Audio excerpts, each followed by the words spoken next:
Bonjour, mesdames et messieurs, ici Normand Pinard. Alors, aujourd'hui, je vais parler un peu des activités que je fais. Donc, il y a des gens qui me demandent qu'est-ce qui se passe dans les ateliers. Je me suis toujours intéressé à la parapsychologie depuis l'âge de 12 ans. Donc, par exemple, des meubles qui bougeaient dans une maison. Souvent, on trouvait dans les cas de ce qu'on appelle des poltergeists, donc des esprits frappeurs, on trouvait souvent des jeunes enfants. Donc, j'ai lu ça quand j'avais 12 ans, 13 ans, 14 ans. Ensuite, ça a été le phénomène OVNI. Puis je me suis intéressé beaucoup à ça. Donc, je l'ai lu pendant au moins une trentaine d'années. J'ai fait une émission à CKMF en 1980. À part de tous les gens bien ordinaires, je n'ai jamais vu un ufologue qui est tombé sur l'émission. Comme par hasard, j'ai invité des sommités internationales. Il y a eu Yuko Bordanchuk, UFO Québec, puis des astrophysiciens de l'Université de Montréal. Et c'était vraiment pour moi, la parapsychologie a toujours été... Il y avait quelque chose en arrière de ça qu'il fallait découvrir, qu'il fallait comprendre. Qu'est-ce qui fait que ces phénomènes-là viennent défier la matière? Qu'est-ce qui fait qu'à un moment donné, il y a quelqu'un que tu n'as pas vu depuis 10 ans, que tu y penses, puis il te téléphone, ou que tu le rencontres dans l'après-midi qui suit ou la journée d'après? Et ça m'a toujours extrêmement passionné. Je me suis dit, parce que je les ai vécus, donc je me suis dit, ça, c'est pas une question de connaître les choses. La parapsychologie, là, une fois que tu l'as expérimenté, ta vie change. Parce que tu te dis, voyons, on dirait que ça devrait pas être là, mais les phénomènes apparaissent défiant l'espace, le temps et la matière. Et au bout de 50 ans de recherche, 55 ans, presque 60 ans, mais j'ai commencé à 10 ans. Avec Le Matin des magiciens de Louis Powell. Donc, 1962, 63, 64, dans ces eaux-là. Je me rappelle que c'est mon oncle qui m'avait donné le livre. C'était passionnant. C'était mon univers, ça. Qu'est-ce qui est en arrière? Pourquoi sommes-nous sur Terre? Qu'est-ce qui est en arrière de cette réalité-là? C'est quoi le sens de la vie? Et donc, c'était des questions aussi légères que ça que je me posais à l'âge de 11-12 ans. 10, 11, 12 ans. Je ne me suis jamais trahi. J'ai toujours fait ce que j'ai voulu. J'ai toujours été, je n'ai jamais trahi ce que je suis. Je n'ai pas trahi mon âme. Je n'ai pas trahi ce que je suis. Donc, je suis toujours resté fidèle à l'idée de pourquoi on est venu au monde. Qu'est-ce qui nous place au monde? Qu'est-ce que les phénomènes paranormaux? Autrement dit, tout ce qui était tabou à l'époque, c'était la chose qui me passionnait. Puis au fur et à mesure où... Je me rappelle parce que j'en parlais à l'école, c'était en 1965. Et tout le monde me trouvait inutile d'entrer dans les détails. Puis finalement, il y a eu Serge Belair en 1966 qui animait une émission. Et qui, lui, s'appelait Professeur Moustique. Je le dois à Serge Belair. Et puis finalement, à l'école, là, en 1 an, 2 ans, 66, là, j'étais plus étrange. Les gens se posaient des questions. C'était aussi l'âge où j'ai commencé à faire de la photographie. J'avais 12 ans. Donc, je me rappelle, 12-13 ans, j'avais un Minolta SRT 101, qui était mon premier 35 mm. Il y a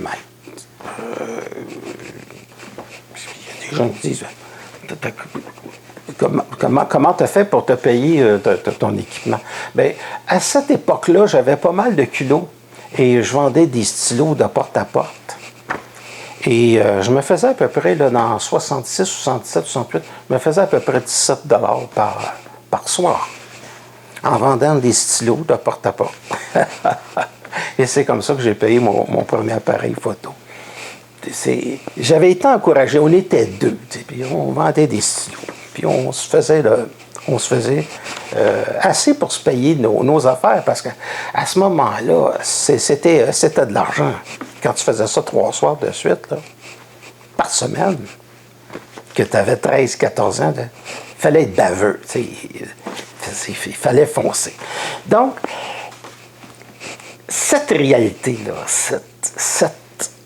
ce monde, les fantômes, qu'est-ce que c'est?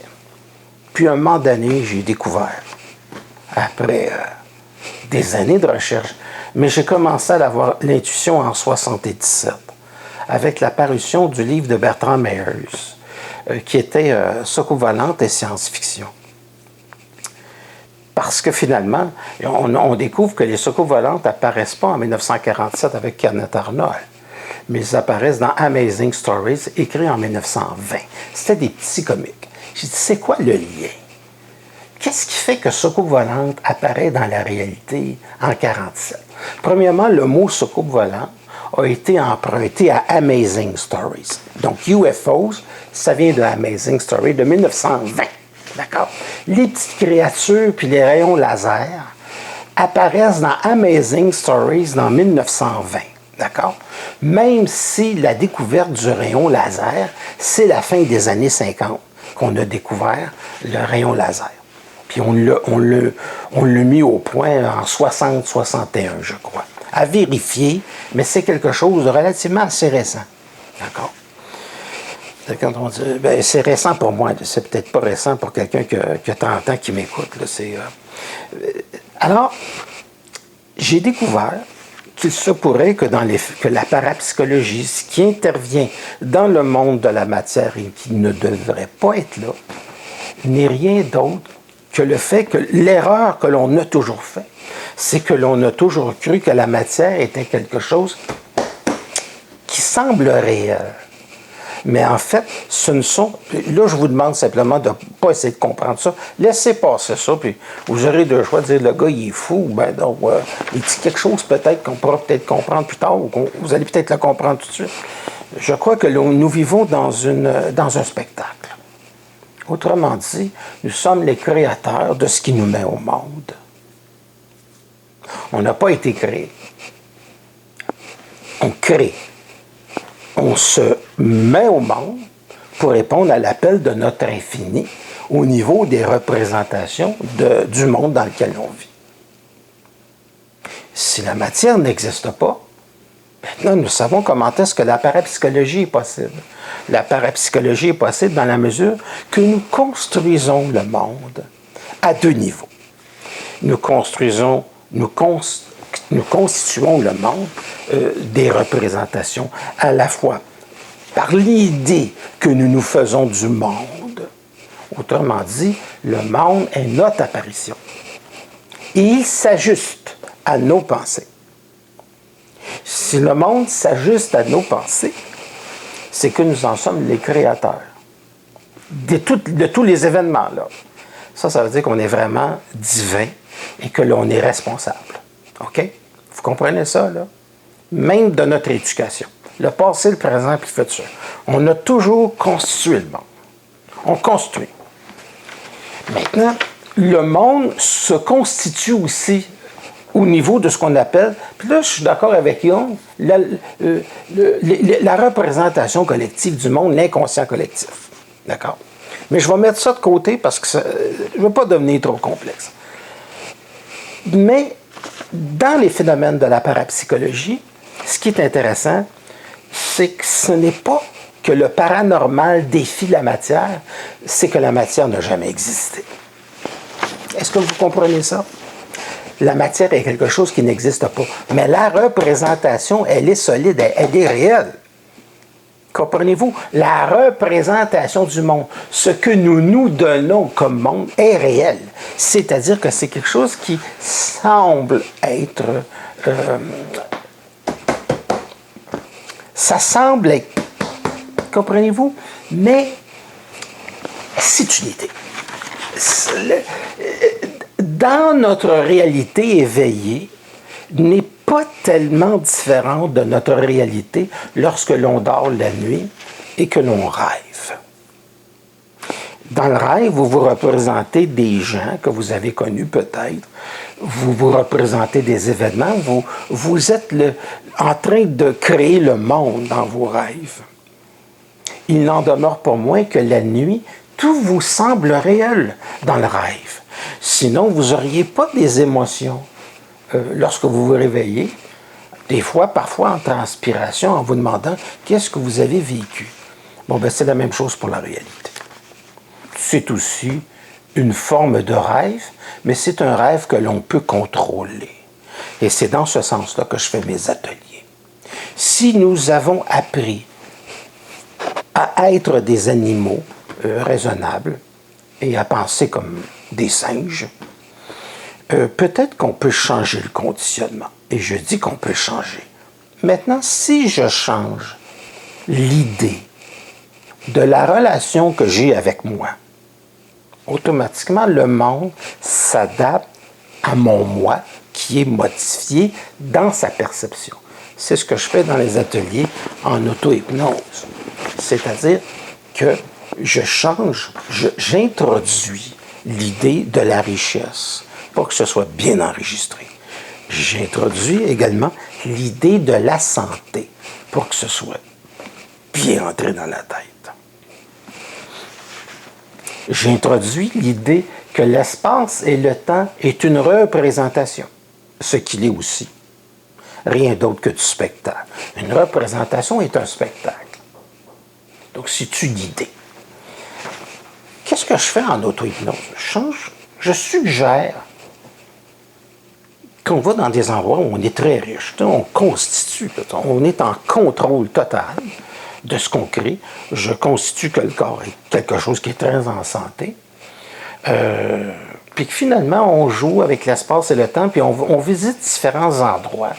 Puis on rencontre des gens pas mal intelligents sur d'autres plans. L'autre plan est une représentation aussi. Et lorsque la représentation et la réalité s'approchent de cette fusion, la réalité commence à changer pour les individus à tous les jours. Ça commence à devenir plus simple, plus facile. Pour certaines personnes, c'est peut-être pas évident à comprendre, mais c'est quelque chose qu'on peut essayer. Voilà. Je demande simplement au cerveau humain, comme représentation, de changer de salle de cinéma sans mourir, puis de changer sa vie au complet. C'est-à-dire l'orienter vers quelque chose qui est beau. On n'a pas à fréquenter des capotés qui viennent à nous, des gens qui sont intéressants. Que l'on puisse arriver à modifier l'espace, le temps, pour se placer, ce que Jung avait appelé, dans une synchronicité. La synchronicité, c'est-à-dire d'être au bon moment, à la bonne place, pour que les choses deviennent faciles. Fait que c'est ça le but des ateliers. Mais au lieu de se poser 1 million de questions philosophiques, l'autosuggestion hypnotique, où tous les gens sont en contrôle, tous les gens sont en contrôle, sauf qu'on est extrêmement relax. Relax est un mot gentil pour définir l'état dans lequel on se trouve. C'est tellement extraordinaire comme état que je suis convaincu que c'est plus puissant que l'héroïne. Sauf qu'il n'y a pas d'effet secondaire. C'est un état où on se sent extrêmement bien. Ça, je pense que tous les gens qui ont vécu l'atelier pourront vous le dire. Alors, c'est ça le but des ateliers. Il y a des ateliers pour les gens qui sont les habitués le 8 juillet. Là, c'est terre à terre. Là. 8 juillet. Mais pour les nouvelles personnes qui sont intéressées à expérimenter, il y a le 13, le 13 juillet et le 27 juillet. Le 13, le 27. N'allez pas penser que le 13 est plus malchanceux que le 27. Nous, les ateliers, ça, c'est extraordinaire. Ça commence à 13h, ça finit à 17h30. Vous pouvez apporter votre repas, parce que je prends toujours à peu près 3/4 d'heure, 1 heure de pause à l'intérieur de ça. Il faut qu'on se réveille. Moi, ça me bordelle. Je vais faire une conférence ici chez moi. On est 4, 5, 6. pas des grosses salles. Ce temps-là est terminé. Hein. On est rendu à l'Internet. Puis j'aime ça, un petit groupe intime où on peut se faire des amis. J'ai rencontré des gens absolument extraordinaires. J'ai rencontré des gens fantastiques ici, qui sont venus frapper à ma porte. Et j'ai rencontré du beau monde, du monde conscient. Puis des gens qui sont ouverts, puis des gens qui vivent des choses absolument extraordinaires. Donc, puis quand je dis extraordinaire, là, je vous dis que la politique, là, c'est vraiment pas intéressant à raconter. Alors, il y a des... j'ai mis toutes mes conférences de 1986 à 92. J'ai mis ça sur... j'avais mis ça sur des DVD. Maintenant, je peux vous le faire parvenir dans votre adresse de courriel. Un lien où vous pouvez les télécharger sur votre disque dur ou une clé USB. C'est comme ça. Ça a changé, c'est moderne aujourd'hui. D'ailleurs, les supports DVD, on n'entend quasiment plus parler. Corrigez-moi si je me trompe. Corrigez-moi si je me trompe. Et j'ai un e-book de 1888 pages, en tout cas, de toutes les conférences que j'ai effectuées. D'accord? Fait que ça, si vous voulez des informations, puis aussi réservées pour les ateliers, bien, vous me téléphonez chez moi au 514-254-5919. 514-254-5919. J'ai toujours gardé le même numéro de téléphone depuis pratiquement 50 ans parce que je me suis dit, moi, je suis un individu qui prend des racines. Je ne bouge pas, là, je prends des racines. Quand tu es sur ta voie depuis longtemps, tu es enraciné dans ton être. Tu es autant dans la terre que tu es au-delà. Tu peux toucher les nuages. Nous entrons dans une nouvelle civilisation. La loi générale est très étrange. Les gens se constituent beaucoup de misère avec leur inconscience. Puis ils se donnent des politiciens extrêmement étranges. Là, on est presque sur le bord d'une guerre nucléaire. Et puis c'est quoi l'autre? Oui, il y a la guerre civile de l'autre côté qui serait aussi possible. Ceci dit, moi, je laisse ça à la loi générale. Les gens aiment ça, se compliquer la vie. Je sais pas, la souffrance. Mais quand tu passes dans la conscience, tu n'as plus envie de souffrir ça. Bon.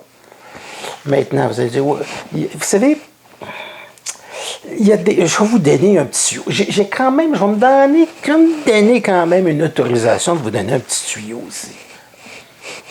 Je crois pas, comprenez-moi là, je crois pas que ceux qui dirigent le monde avec des 1000 milliards de dollars ont envie de finir pulvérisés. Je leur avais dit cette chose-là. Au mois d'avril 2021, vous allez le voir sur mon Facebook. D'accord? Une mondialisation impossible. D'accord? Ça s'écrit, c'est ça. Une mondialisation impossible. Je vous avais dit, c'est impossible, ça, là, de faire ce qu'ils font sans que ça engendre une guerre, parce qu'il y en a toujours un qui veut tout contrôler. Puis, c'est comme quand tu regardes un film de mafia, tu as toujours une famille qui veut en éliminer une autre. Ben, c'est exactement ce qui se passe présentement. Fait que plus finalement, ils ont insisté, plus ça a créé des forces polarisées. Puis maintenant, l'autre force polarisée en question, je pense que ça s'appelle Poutine, c'est une drôle de marmalade, ce monde-là. Je crois qu'il est rendu avec l'idée de dire, faites un pas de plus, puis ça saute. Et je crois, moi, d'après ce que je regarde, là, parce qu'il y a des gens qui commencent à s'occuper un petit peu plus de leurs affaires, je pense que les gens n'ont peut-être pas envie d'être pulvérisés, puis les gens commencent à devenir un peu plus conscients de ce qu'on appelle la politique de base. Mais pour moi, ça, c'est encore très terre à terre, mais c'est un signe d'éveil. Parce que si tu veux t'occuper des plans, il faut que ta vie, elle soit, comment je pourrais dire, dans la base, il ne faut pas de problème. Puis les ateliers, c'est à ça que ça sert. Pas avoir de problème préoccupant, de courir après ça, courir courir après l'amour, courir après l'argent, courir après la santé. Je veux dire, il faut régler ça. Puis notre corps, il a absorbé toute notre vie du négatif, du négatif, du négatif. C'est du négatif. Là, moi, je considère que les médias, c'est du terrorisme. Rien d'autre. C'est du terrorisme. Mais je ne regarde pas ça. J'ai coupé le câble depuis à peu près 20 ans, 20-25 ans. Fait que tout ce que je regarde, savez-vous, c'est des informations sur YouTube parce que j'apprends des choses qui sont intéressantes. Fait que c'est à ça que ça sert les ateliers. Puis je vais donner également une conférence pour les gens qui habitent Boucherville ou qui habitent Montréal. Il y a des gens qui viennent de Trois-Rivières, il y en a d'autres qui viennent de la Gaspésie. On n'est pas nombreux, hein, mais moi, je regarde toujours l'actualité. Le 14 juillet, de 19h30 à 21h30. Ça, c'est pour vous. Puis je peux vous dire que ça se fait dans le respect, que c'est facile, qu'on s'amuse et que j'ai le plaisir de rencontrer des gens fantastiques qui viennent frapper à ma porte. Et finalement, je me rends compte, parce que le monde est une représentation, et je trouve que je me donne réellement une très belle représentation des gens. Parce qu'on a dans notre âme, on a dans notre énergie, on est totalement en symbiose. Donc, ces gens-là ont compris avant de venir me voir. Ils savent les choses. Ils ont expérimenté ce qu'on appelle la parapsychologie. Ils ont expérimenté leur pouvoir à un niveau ou à un autre avant de venir me rencontrer. Fait qu'on n'est plus dans le questionnement. On est dans le savoir. On est dans la certitude. On est dans notre béatitude, dans notre sérénité. Évidemment qu'on ne se laisse pas contaminer par du terrorisme, que ce soit du voisinage. On ne laisse pas entrer des pensées négatives. Parce qu'on sait que le cerveau est extrêmement puissant et je m'adresse au cerveau pour qu'il puisse faire le maximum de bon travail sur notre corps pour qu'on reste en santé dans les ateliers pour agir au niveau de l'espace et du temps, se placer au bon moment à la bonne place, puis amener à nous la prospérité. Nous autres, on pensait avant que la prospérité, c'était juste des cartes de Noël. Je te souhaite la santé puis la prospérité. Mais moi, je ne fais pas juste la souhaiter. Je la fais arriver. D'accord? Ça ici, c'est le cerveau, là, c'est quelque chose de puissant. Tu as mal appris les choses, on change la musique, on change de film, puis on regarde un film intéressant ici, là, puis on est en contrôle dans cette auto-relaxation absolument extraordinaire où on rencontre des êtres extraordinaires qui sont situés sur un autre plan, puis qui vont effectuer un travail sur notre corps, okay? Avec une énergie très spécialisée. Mes amis, la représentation de notre univers est infinie. J'avais dit aux astrophysiciens, à certains confrères, j'ai dit, vous savez, vous placez un télescope en orbite qui s'appelle James Webb, vous allez vous casser la gueule sur ce que vous saviez. Vous allez être obligé de tout remettre en question. J'adore ce genre de cassage de gueule. Puis que j'aime chez les scientifiques. Les scientifiques, c'est la seule religion qui a la capacité de tout remettre en question. Autrement dit, ce que j'aime dans la science, c'est une secte. Comme n'importe quelle autre secte, c'est une secte, sauf qu'elle a quelque chose d'extraordinaire, cette secte-là, c'est qu'elle a la capacité de se remettre en question. Ce qu'aucune autre secte ne peut faire. Et c'est la raison pour laquelle ça crée quelques tensions en ce moment dans notre société. Quand j'entends par secte, je veux dire des pensées fermées, que c'est écrit dans un livre d'il y a 3000 ans, puis que tout est bon, puis que c'est comme ça que ça doit se passer. Non. Dans une maison, là, si tu veux que ce soit intéressant, il faut que tu fasses le ménage à peu près à toutes les semaines. Quand tu arrives à 2 semaines, ça commence à être pas mal sale. T'sais. Alors, si tu n'es pas capable de balayer tes livres, puis de remettre en question des choses, puis que tu penses comme il y a 2000 ans, il y a 3000 ans, il y a 4000 ans, tu t'en vas dans un mur. C'est assez clair, ça. Fait que ceux qui sont ramasseux de l'astral, puis des cochonneries, puis qui ne sont pas capables de... C'est ce qu'on appelle la mémoire maudite de l'humanité. Ben, vous allez avoir du mélange à faire. T'sais.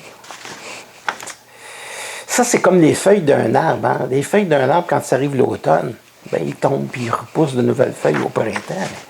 Tu ne peux pas garder les feuilles d'il y a 300 ans ou les feuilles d'il y a 10 ans parce que ça ne pousse plus. Tu peux pas faire du neuf avec du nouveau. C'est-à-dire, tu ne peux pas faire du neuf avec ce qui est vieux. T'sais. Si tu veux arriver à une civilisation qui est neuve, il faut que tu sois capable d'avoir suffisamment d'ouverture pour être capable de tout remettre en question. Si tu n'as pas cette capacité de remettre en question les choses, tu ne peux pas avancer dans la science de l'être. Tu ne peux pas comprendre l'univers dans lequel tu vis. Tu ne peux pas accéder à une véritable connaissance. Et dans ce sens-là, la philosophie a été intéressante parce que tu avais des philosophes qui remettaient d'autres philosophes en question, puis on a été capable, dans un groupuscule de la population, de comprendre certaines choses. Et en ce moment, je vous dis quelque chose, la matière, c'est une représentation. Ça, ça a été le résultat de 50 ans de recherche en parapsychologie. Et je me suis dit, la raison pour laquelle ça vient interférer, par exemple ton meuble qui se déplace, là, tu rencontres quelqu'un que tu ne pensais pas que tu le rencontres sur la rue, c'est que la matière, c'est pas ce qu'on pense. Ce sont des agencements du spectacle que l'on se donne à vivre depuis que vous avez choisi d'être au monde. Depuis que vous avez choisi d'être au monde, vous étiez appelé par l'infini que vous avez à être. Quand vous venez au monde, vous êtes appelé à l'infini que vous avez à être. Quand vous venez au monde, vous êtes appelé par l'infini que vous avez à être. Fait qu'à ce moment-là, vous avez une capacité extraordinaire à vous donner de l'infini, pas à être piégé dans les idées du monde. Parce que le monde n'est pas quelque chose de vraiment réel, c'est du spectacle. Je comprends que vous allez peut-être être un petit peu étourdi, mais si le monde existe, donnez-vous au moins la chance de vous donner, en attirant à vous des gens qui sont extraordinairement intéressants. Pourquoi choisir l'enfer quand on peut choisir le paradis?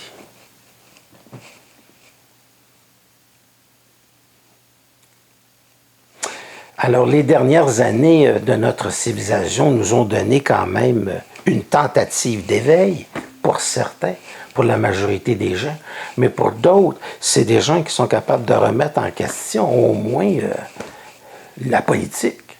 Donc, ça fait toujours un petit éveil. Là. Moi, je ne suis pas un individu qui vit dans l'espoir. Je ne me nourris pas d'espoir.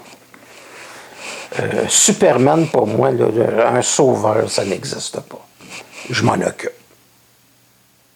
C'est ce que je suggère aux gens lorsqu'ils viennent, qu'ils prennent possession de leur propre pouvoir et qu'ils puissent se rendre compte qu'ils sont les créateurs du monde, de leur univers. Puis les anciens livres qui existent depuis 3-4 000 ans, j'en ai absolument rien à foutre. C'est assez clair, ça. Moi, je m'intéresse aux nouveaux livres. Je m'intéresse à ce qui a été écrit dans la philosophie allemande. Des gens comme Nietzsche, je m'intéresse à ça. Je m'intéresse à ça. Les nouveaux penseurs, ceux qui ont mastiqué la réalité, puis qui ont créé des choses extraordinaires comme Arthur Schopenhauer, qui est d'ailleurs un philosophe immatérialiste. Schopenhauer ne croyait pas à la matière. Fait que quand tu es rendu là, à comprendre ces choses-là, puis que tu t'intéresses à la parapsychologie, puis tu t'aperçois qu'il y a des philosophes qui répondent à ça, dans le sens des explications que je vous donne. Sauf que je pousse ça un petit peu plus loin en disant, moi, il faut que j'amène la solution. Il faut changer le conditionnement complètement de ce qu'on a reçu. Mais tu gardes le bon de ton passé. Mais est-il possible que ce n'est pas juste la pensée qui soit puissante, mais notre état d'être qui soit puissant? Et si notre état d'être est puissant, il change les choses à chaque seconde, à chaque minute. Il remodèle la réalité pour nous donner quelque chose qui est extraordinaire. Donc, se changer notre perspective, ce que l'on pense, c'est changer le monde en synchronicité. Donc, à partir du moment où tu prends conscience, à partir du moment où tu te donnes une autre réalité, à partir de ce moment-là, tu modifies l'événementiel de toute ta réalité au complet. Et tu n'as pas à subir. Tu n'as pas à subir la loi générale qui appartient à l'inconscience de notre société. Fait que ça, c'est le but de mes ateliers. De mes conférences, depuis toujours. Vous êtes dans la réalité, vous êtes dans la matière. Alors à ce moment-là, c'est-à-dire que vous êtes marxiste, n'est-ce pas? C'est marxiste, avec des cartes, ces gens-là qui étaient un petit peu accrochés dans le tapis. Qu'est-ce que ça nous a donné, cette représentation-là? Oui, puis la religion catholique, ouais, j'oubliais celle-là. On est religion tout court. On est venu au monde pour un petit pain, on est venu au monde pour en arracher, on est venu au monde pour souffrir, on est venu au monde pour gagner notre ciel. Il faut travailler à la sueur. I don't give a shit about that. D'accord. Gardez ces pensées-là pour vous autres, ça fonctionne. Et moi, c'est facile. Qu'est-ce que tu veux que je te dise, c'est facile. Un gars comme moi, avant, il faisait beaucoup de jaloux avant que je les élimine de ma pensée pour avoir du monde qui tape des mains. Je trouve ça plus intéressant que d'avoir un paquet de monde jaloux. Il dit, lui, là, il a tout eu dans le bec. Je ne pense pas de la même manière que le monde. Il me l'a rendu dans le premier temps de ma vie. Maintenant que j'ai pris ma vie en main, il faut savoir que vous êtes les nouveaux scientifiques. Vous êtes les nouveaux créateurs de ce monde. Et le monde de la matière est sur le bord d'être pulvérisé dans tous les sens du mot. Que la conscience gagne, que l'éveil de l'esprit gagne, que votre grandeur, que votre beauté. Je veux avoir de la beauté, je veux avoir du monde intéressant. Et c'est ce que j'ai. C'est tout. Je n'ai pas été photographe 50 ans pour photographier des écureuils ou des feuilles dans un arbre. Ce qui m'intéressait, moi, j'avais 15 ans. Ce qui m'intéressait, j'étais photographe dans le monde de la mode. J'étais photographe et il y avait vraiment du beau monde. C'était des très belles femmes. À cette époque-là, il n'y avait pas d'hommes beaux, ça n'existait pas, ça, dans les années 70. On ne parlait pas d'hommes. C'était des femmes. C'était des femmes, t'as mannequins. Les hommes, là, c'était pas tellement dans le décor. Bon, aujourd'hui, c'est juste ça. Demande-moi pas pourquoi. En tout cas, il y a beaucoup ça. Qu'est-ce que tu veux que je te dise? Le monde est une sorte de mode sur lequel se modèlent les pensées. Ça, c'est intéressant. Regardez. Il y a quelque chose, m'a pondre quelque chose à la porte. C'est effrayant. Qu'est-ce que je vais chercher là? Attends un petit peu là. OK. Pourquoi qu'on parle tant d'homosexualité, des transgenres, des LGBT, puis que l'homme se féminise, puis que la femme devienne masculine? OK. Regardez bien. Êtes-vous prêt à avoir un coup de poing sur la gueule? OK. I will hit you. C'est que l'énergie qui descend dans l'être humain, qui se forme dans l'être humain, est en train de casser les formes. Puis pour casser les formes, elle les met en évidence pour les faire éclater. C'est-à-dire que l'androgynité, c'est une capacité de faire éclater la forme. Mais au niveau de la matière, nous, on a tendance à s'identifier à une forme, homme, femme, etc. Puis là, ben, ça crée une dislocation absolument phénoménale parce qu'on se dit, qu'est-ce que c'est qui est en train d'apparaître? Ce qui est en train d'apparaître, c'est juste pour moi, c'est un phénomène de nature qui permet à l'être humain d'avoir une conscience qui est totale. Une conscience qui est totale, c'est sûr que dans sa manifestation dans l'être humain, elle va aller chercher autant de la polarité féminine qu'elle va aller chercher de la polarité masculine, parce qu'elle est totale. Elle est totale et elle n'est pas polarisée.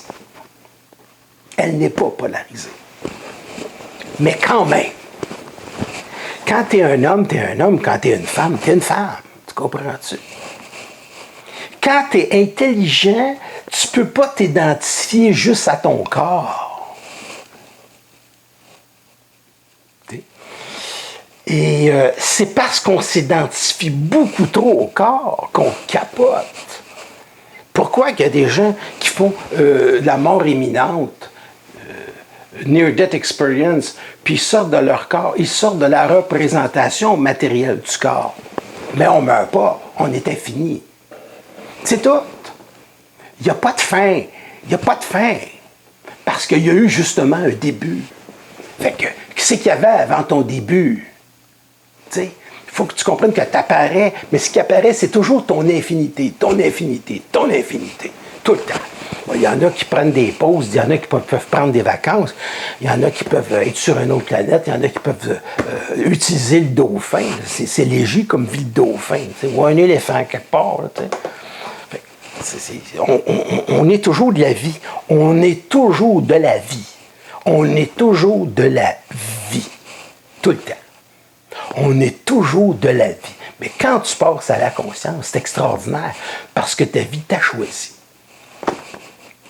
Fait que c'est ça qui est fantastique. Fait que le fracas dans les sphères de la sexualité de l'être humain, c'est une tentative énergétique de passer avec une plus grande intensité, une plus grande intelligence. Que l'être humain accède à une certaine forme d'androgynité, c'était inévitable au niveau énergétique pour qu'il puisse passer à une conscience qui est plus puissante. Mais on ne peut pas brusquer une collectivité en imposant une pensée, en imposant des lois qui vont servir à la destruction d'une société. C'est pas la même chose, ça. Voyez-vous comment est-ce que c'est nuancé? Autrement dit, ne forcez plus, ça je parle à certaines personnes, pas à vous, là, ne forcez plus les clashs dans les sociétés parce que ça va vous rebondir en pleine face. Je vous dis, arrêtez cette game-là. Arrêtez-la, la game. Je donne des petits messages à ceux qui se prennent pour des nombris du monde. Ils m'écoutent. Oh, yes, ils m'écoutent depuis 1986 qu'ils m'écoutent. Mais je pense qu'ils ne m'entendent pas. Fait que c'est ça l'affaire, la loi des énergies qui sont tout en arrière de ça. Une fois que tu comprends ce processus-là, ben, tu dis, OK, c'est de l'énergie qui passe. L'être humain, fondamentalement, il était mâle, il était femelle pour la reproduction, mais l'androgynité est une capacité d'introduire en soi une énergie. C'est pour ça que les femmes sont plus masculines. La femme québécoise est masculine, c'est hors du commun. T'es pas content, Armand? Tiens, pouf! J'ai pas dit Normand, j'ai dit Armand. Ça, c'est l'homme aussi. C'est phénoménal, phénoménal. C'est phénoménal. Moi, tu sais, quand tu vas avoir bientôt 71 ans, ce qui est fascinant, c'est que tu as voyagé dans le temps, surtout dans le passé. Mais tu as vu le changement des civilisations. Moi, j'ai passé 4 générations.